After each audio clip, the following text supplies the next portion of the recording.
Gaza Israel যুদ্ধে নানা পক্ষ জড়িয়ে গেলেও এই রণাঙ্গনের শক্তিমান খেলোয়াড় লেবাননের স্বাধীনতাকামী গোষ্ঠী হিজবুল্লাহ প্রতিদিনই নিজেদের সক্ষমতার পরিচয় দিচ্ছে নানানভাবে। সক্ষমতার মাত্র ৫% ব্যবহার করে ইসরায়েলের ঘুম কেড়ে নিয়েছে দলটি। এরপরও নানা রকম হুঁশিয়ারিতে জায়নবাদীদের উপর চাপ সৃষ্টি করেছে হিজবুল্লাহ। এখন জন্ম সনদ দিয়ে খোলো বিকাশ স্টুডেন্ট অ্যাকাউন্ট। নিজের বিকাশ নিজে কর।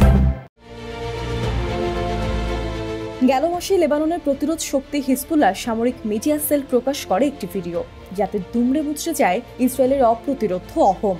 কারণ যেই প্রতিরক্ষা ব্যবস্থাকে নিয়ে এত গর্ব ইসরায়েলের, তাকে ফাঁকি দিয়ে ইসরায়েলে প্রবেশ করে ভিডিও ধারণ করে আবার লেবাননে ফিরেও আসে হিজবুল্লাহ ড্রোন।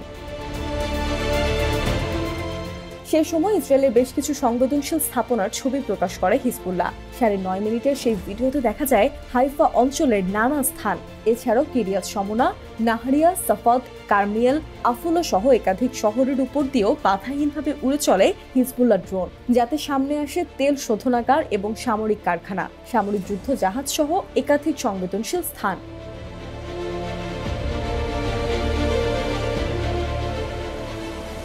সেবার ভিডিওতে হুঁশিয়ারি দিয়েছিল হিজবুল্লাহ। বলা হয় এই 9 মিনিটের ভিডিওকে শেষ ভাবলে ভুল করবে ইসরায়েল। অবশেষে এক মাসের কম সময়ের মধ্যে কথা রাখলো হিজবুল্লাহ। সামনে এনেছে ইসরায়েলের অহমের চপেটাঘাত করা ভিডিওর দ্বিতীয় পর্ব। দ্বিতীয় পর্বের ভিডিওতে সিরিয়ার গোলান হাইটে ইসরায়েলি দখলদার বাহিনীর গোপন গোয়েন্দা ঘাঁটি, কমান্ড সেন্টার এবং বেশ কিছু ক্যাম্পের চিত্র তুলে আনা হয়েছে প্রকাশ্য দিবালোকে। 10 মিনিটের ভিডিওটিতে আরও উঠে এসেছে গোলানের 6টি কৌশলগত ইলেকট্রনিক রিকগনিশন সাইট, পশ্চিম ও পূর্বের স্লাগিন ঘাঁটি, অ্যাস্ট্রা ঘাঁটি সহ নানা সংবেদনশীল স্থান। ভিডিওটিতে দেয়া তথ্য বলছে, এই ঘাঁটিগুলোতে গুপ্তচর বৃত্তি, নির্দেশিকা, দূরপাল্লার মনিটরিং এবং নানা ইলেকট্রনিক আক্রমণের কাজ চালাতো ইসরায়েল। এই ভিডিওর মাধ্যমে 8,500 থেকে 9,000 সেনার নিরাপত্তাকে প্রশ্নবিদ্ধ করেছে লেবাননের বাঘ খ্যাত দলটি।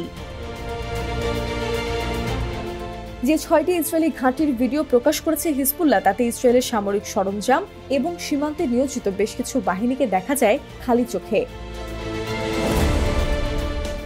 এছাড়াও সামনে এসেছে ইয়াফ ব্যারাকের চিত্র, যাতে একটি আর্টিলারি এবং মিসাইল ব্যাটালিয়ন রয়েছে। এই বাহিনী দুটোই আল জলিল এবং গোলান ফ্রন্টে কাজ করে। এর পাশাপাশি আছে দক্ষিণ রেভায়া ব্যারাকের চিত্র, যাতে 188তম ব্রিগেডের 71তম আর্মার্ড ব্যাটালিয়নের সদর দপ্তর রয়েছে। সেই সাথে বেরিয়ে এসেছে কিরিন ব্যারাকের ছবি, যার মধ্যে রয়েছে গোলান হাইটে গ্রাউন্ড ইউনিট প্রশিক্ষণের জন্য একটি ক্যাম্প। লেবাননের হুপর ড্রোন দিয়ে চিত্রায়িত এসব ভিডিওকে এরই মধ্যে ইসরায়েলের চোখ হিসেবে আখ্যা দিয়েছে বিশ্ববাসী। এসব ভিডিওর কারণে আজ পুরো বিশ্বের সামনে উঠে এসেছে এমন সব ইসরায়েলের স্থাপনা, যা এতদিন ছিল লোকচক্ষুর আড়ালে, অথচ এসব এলাকাতে হামলা চালাতে পারবে বিশ্বের যে কোনো শক্তি।